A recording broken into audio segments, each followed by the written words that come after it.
Shalom sahabat Gebada, apa kabar hari ini? Kiranya kita selalu dalam keadaan sukacita dan semangat membaca Alkitab bersama Gebada sampai saat ini. Hari ini kita akan membaca Yeremia pasal 46 sampai 48. Pasal-pasal ini berisi tentang penghakiman atas bangsa-bangsa. Pasal 46 berisi nubuat tentang penghakiman atas Mesir. Mesir dikalahkan dan dihancurkan oleh Babel dalam pertempuran Karkemis mulai tahun 605 sebelum Masehi, sehingga Mesir menjadi negara lemah pada tahun 567 sebelum Masehi. Pasal 47 bercerita tentang nubuat penghakiman atas orang Filistin. Alasan kehancuran Filistin yaitu karena mereka menjual umat Tuhan sebagai budak. Ini dicatat dalam kitab Amos pasal 1 ayat 6. Kehancuran bangsa Filistin diumpamakan seperti air bah yang datang tiba-tiba.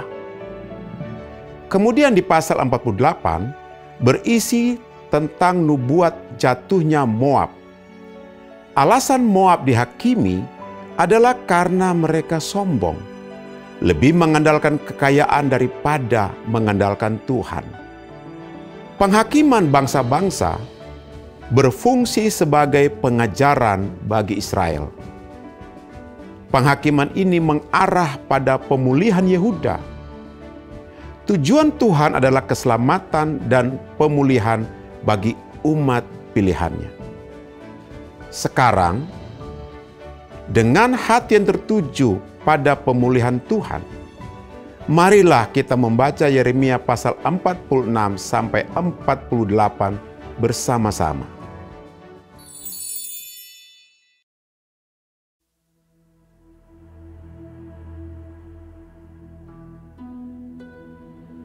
Firman Tuhan yang datang kepada Nabi Yeremia tentang bangsa-bangsa. Mengenai Mesir, terhadap tentara Firaun Neko, Raja Mesir, yang berkemah di tepi sungai Efrat dekat Karkemis dan yang dipukul kalah oleh Nebukadnezar Raja Babel. Dalam tahun yang keempat, pemerintahan Yoyakim bin Yosia Raja Yehuda. Siapkanlah perisai besar dan perisai kecil, dan majulah untuk bertempur. Pasanglah kuda dan naiklah, hai pengendara-pengendara.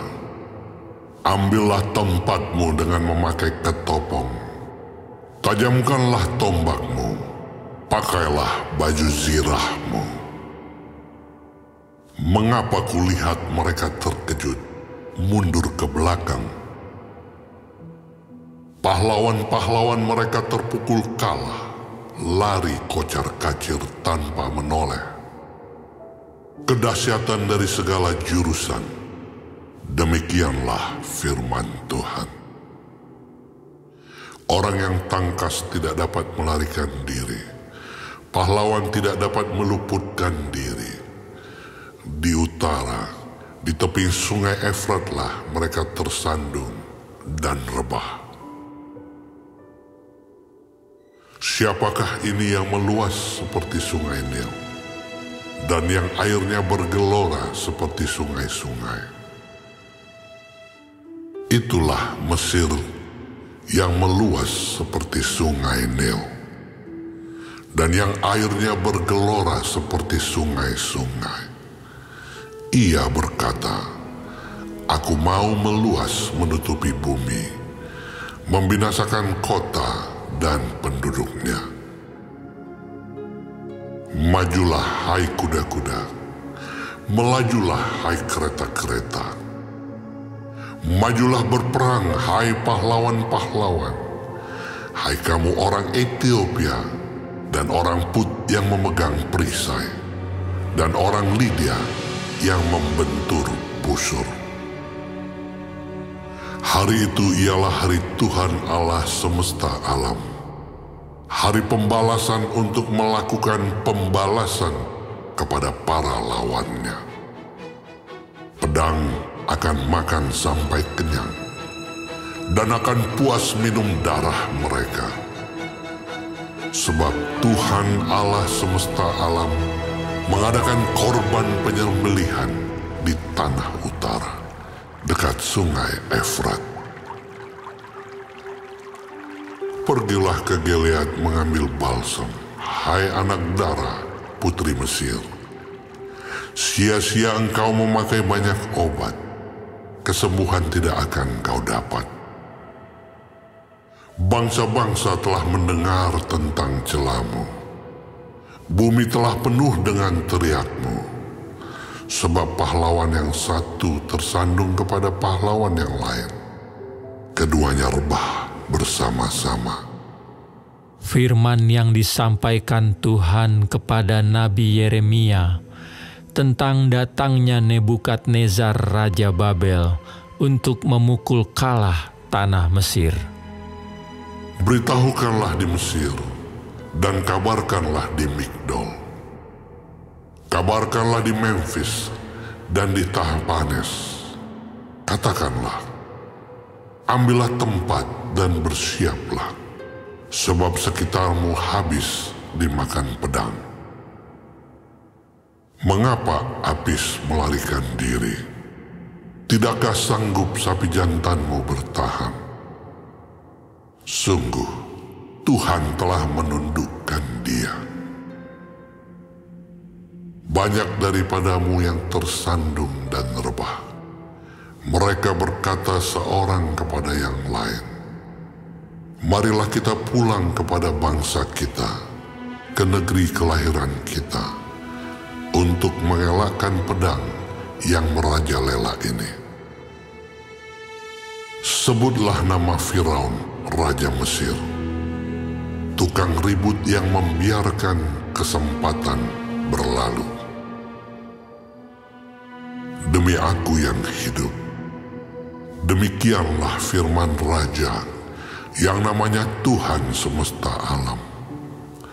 Ia akan datang seperti gunung Tabor yang menjulang di antara gunung-gunung lain, seperti gunung Karmel yang menganjur ke laut.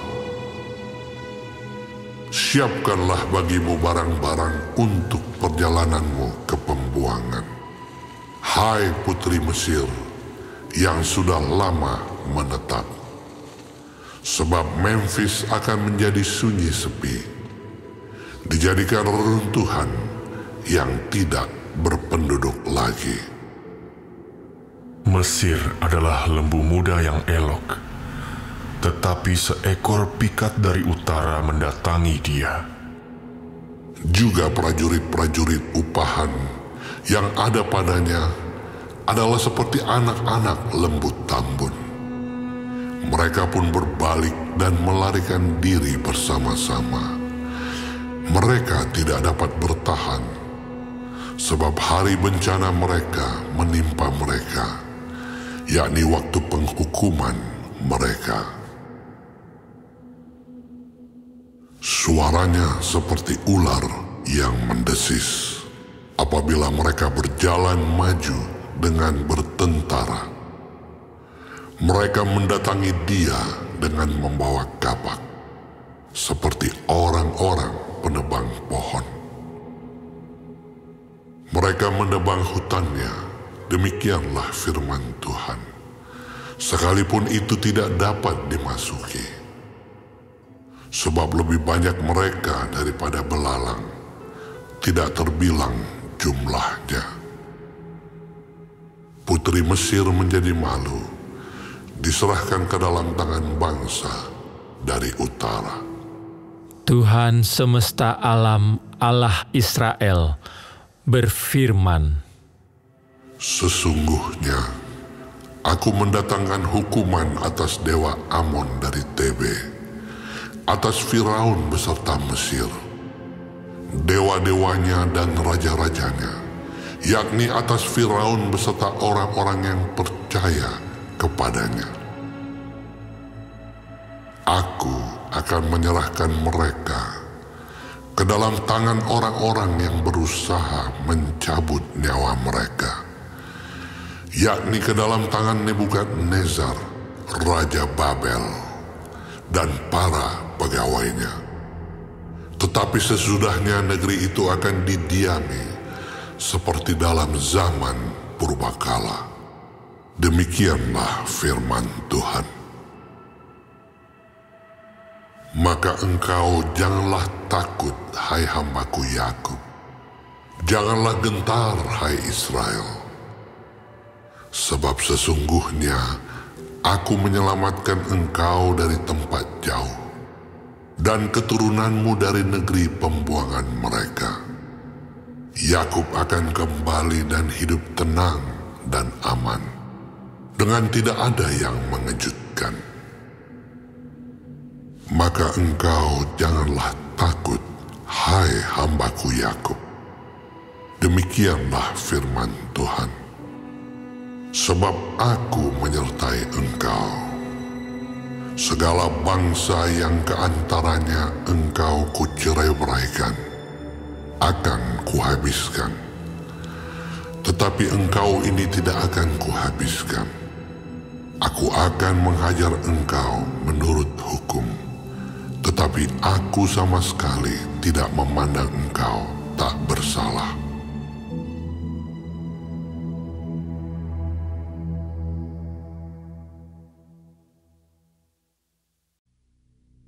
Firman Tuhan yang datang kepada Nabi Yeremia mengenai orang Filistin sebelum Firaun mengalahkan Gaza. Beginilah firman Tuhan. Lihat air yang meluas, mengamuk dari utara menjadi sungai yang membanjir. Membanjiri negeri serta isinya, kota serta penduduknya. Manusia akan berteriak, dan seluruh penduduk negeri akan meratap. Mendengar bunyi derap kuku kudanya, mendengar derak-derik keretanya, kertak-kertuk rodanya.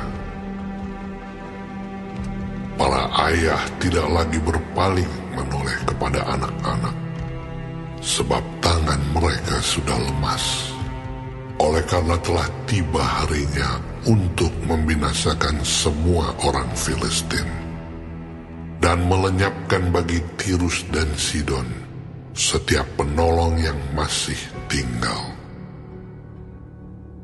Sungguh, Tuhan akan membinasakan orang Filistin, yakni sisa orang yang datang dari pulau Kaftor. Gaza telah menjadi gundul, Askelon telah menjadi bungkam. Hai Asdod, sisa orang enak, berapa lama lagi engkau menoreh-noreh diri? Ah, pedang Tuhan, berapa lama lagi baru engkau berhenti? Masuklah kembali ke dalam sarungmu, jadilah tenang dan beristirahatlah. Tetapi bagaimana ia dapat berhenti? Bukankah Tuhan memerintahkannya? Ke Askelon dan ke tepi pantai laut, kesanalah ia menyuruhnya.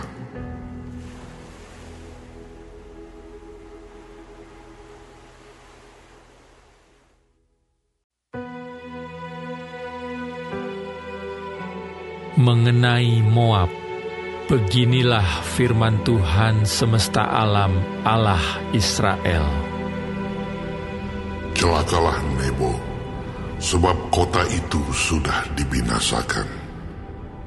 Kiriataim telah menjadi malu dan direbut. Kota benteng itu menjadi malu dan terkejut. Lenyaplah sudah kemegahan Moab. Di Hesibon orang merencanakan malapetaka terhadapnya. Marilah kita melenyapkannya sebagai bangsa. Juga engkau, hai Madmen, akan dibungkamkan. Engkau akan dikejar-kejar pedang. dengar teriakan dari Horonaim, kebinasaan, kehancuran besar. Moab telah hancur lebur. Kedengaran orang berteriak sampai ke Zoar. Sungguh, orang mendaki pendakian Luhit sambil menangis. Sungguh, di jalan turun ke Horonaim, orang mendengar teriak karena ditimpa bencana. Larilah, selamatkanlah nyawamu. Jadilah seperti keledai liar di padang gurun. Sungguh, oleh karena engkau percaya kepada bentengmu dan perbendaharaanmu, maka engkau pun akan direbut. Kamos akan pergi ke dalam pembuangan bersama-sama dengan para imam dan pemukanya. Pembinasa akan datang ke setiap kota. Tidak ada kota yang terluput. Lembah akan binasa. Tanah datar habis musnah, seperti yang difirmankan Tuhan. Berikanlah sayap kepada Moab, supaya ia lari terbang. Kota-kotanya akan menjadi sunyi sepi. Tidak ada lagi penduduk di dalamnya. Terkutuklah orang yang melaksanakan pekerjaan Tuhan dengan lalai, dan terkutuklah orang yang menghambat pedangnya dari penumpahan darah. Moab hidup aman dari sejak masa mudanya. Dia hidup tenang seperti anggur di atas endapannya. Tidak dituangkan dari tempayan yang satu ke tempayan yang lain. Tidak pernah masuk ke dalam pembuangan, sebab itu rasanya tetap padanya, dan baunya tidak berubah. Sebab itu, sesungguhnya waktunya akan datang.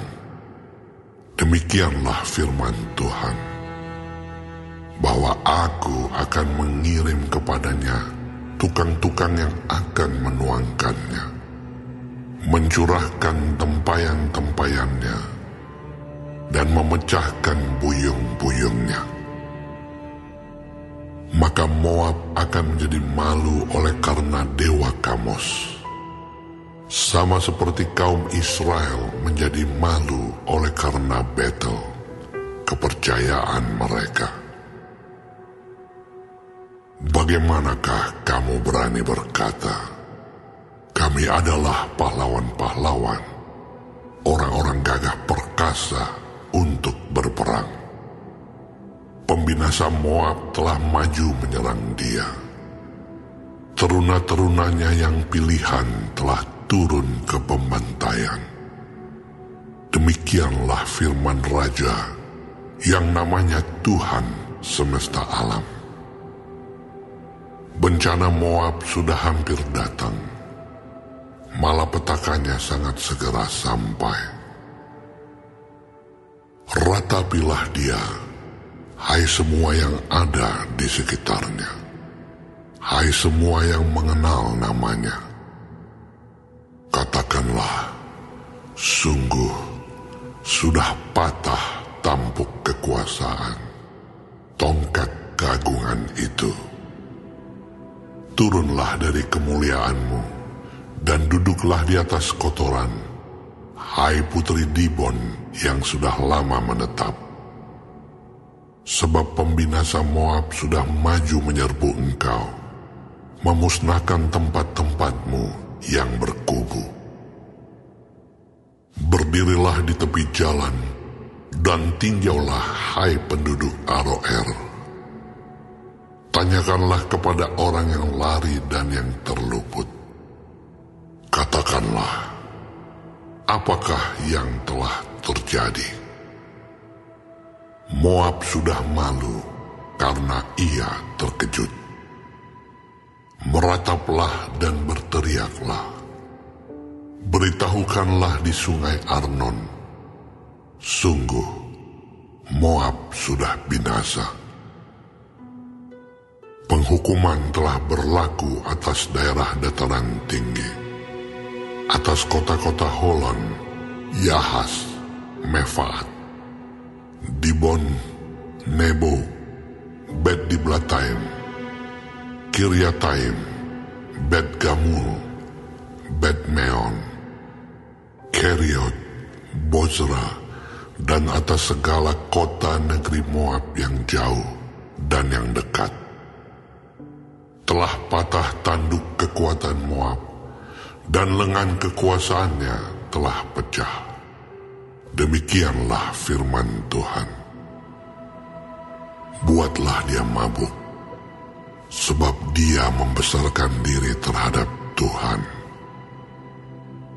Moab akan berguling-guling dalam muntahnya, dan ia sendiri pun akan menjadi tertawaan orang. Apakah bukan Israel tadinya yang menjadi tertawaan bagimu? Apakah dia terdapat di antara pencuri-pencuri, sehingga engkau menggeleng-gelengkan kepala setiap kali engkau berbicara tentang dia? Tinggalkanlah kota-kota dan diamlah di bukit batu, hai penduduk Moab. Jadilah seperti burung merpati yang bersarang di dinding mulut liang. Kami telah mendengar tentang keangkuhan Moab. Alangkah angkuhnya dia, tentang kesombongannya, keangkuhannya, dan kecongkakannya, tentang tinggi hatinya. Aku ini kenal kepongahannya. Demikianlah firman Tuhan. Tidak benar cakapnya, dan tidak benar perilakunya.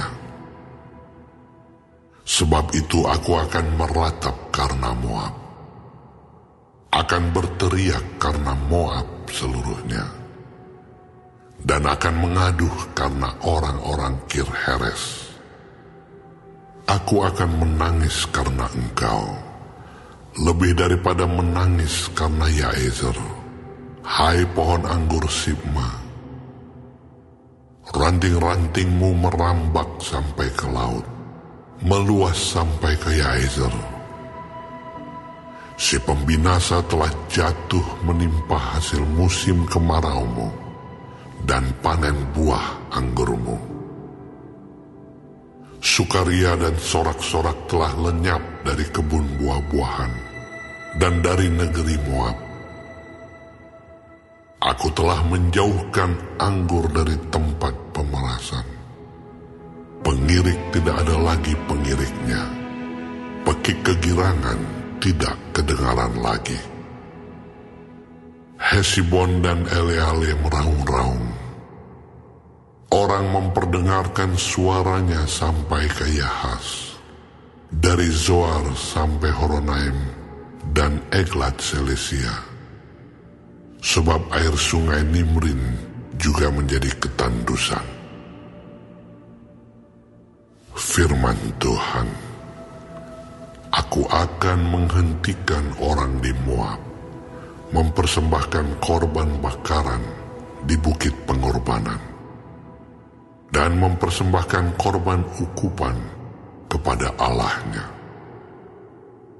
Sebab itu seperti hatiku terharu mendengar suling, begitulah hatiku terharu melihat keadaan Moab, dan hatiku terharu melihat keadaan orang-orang Kirheres.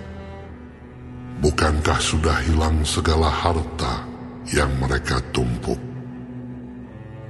Sungguh, setiap kepala digundul, dan setiap janggut dipotong.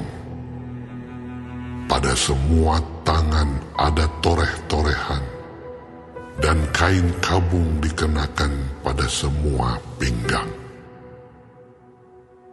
Di atas segala sotoh Moab, dan di tanah-tanah lapangnya, hanya ada perkabungan belaka. Sungguh, aku telah memecahkan Moab seperti tembikar, sehingga tidak ada orang yang menyukainya. Demikianlah firman Tuhan.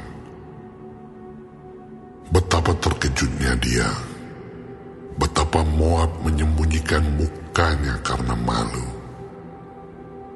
Maka Moab telah menjadi tertawaan dan kekejutan bagi semua yang di sekitarnya.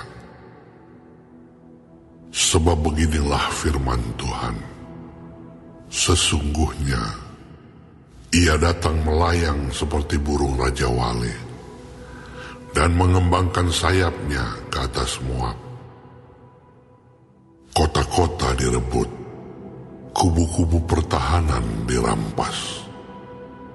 Hati para pahlawan Moab pada waktu itu akan seperti hati perempuan yang sakit beranak.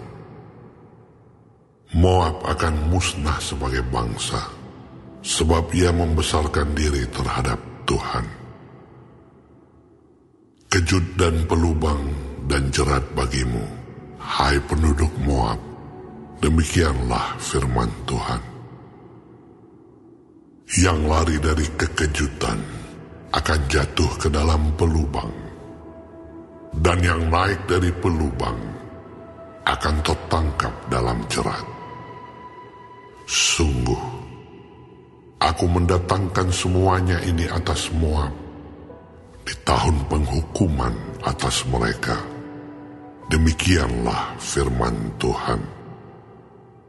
Di naungan Hesibon orang-orang pelarian berhenti, kehabisan kekuatan. Tetapi api keluar dari Hesibon, nyala api dari istana Sihon, yang memakan habis pelipis Moab dan batu kepala orang-orang ribut. Celakalah engkau, hai Moab, binasa engkau, hai bangsa dewa Kamus. Sebab anak-anakmu lelaki telah diculik tertawan, dan anak-anakmu perempuan menjadi tawanan. Tetapi aku akan memulihkan keadaan Moab di kemudian hari. Demikianlah firman Tuhan. Sampai disinilah firman penghukuman atas Moab.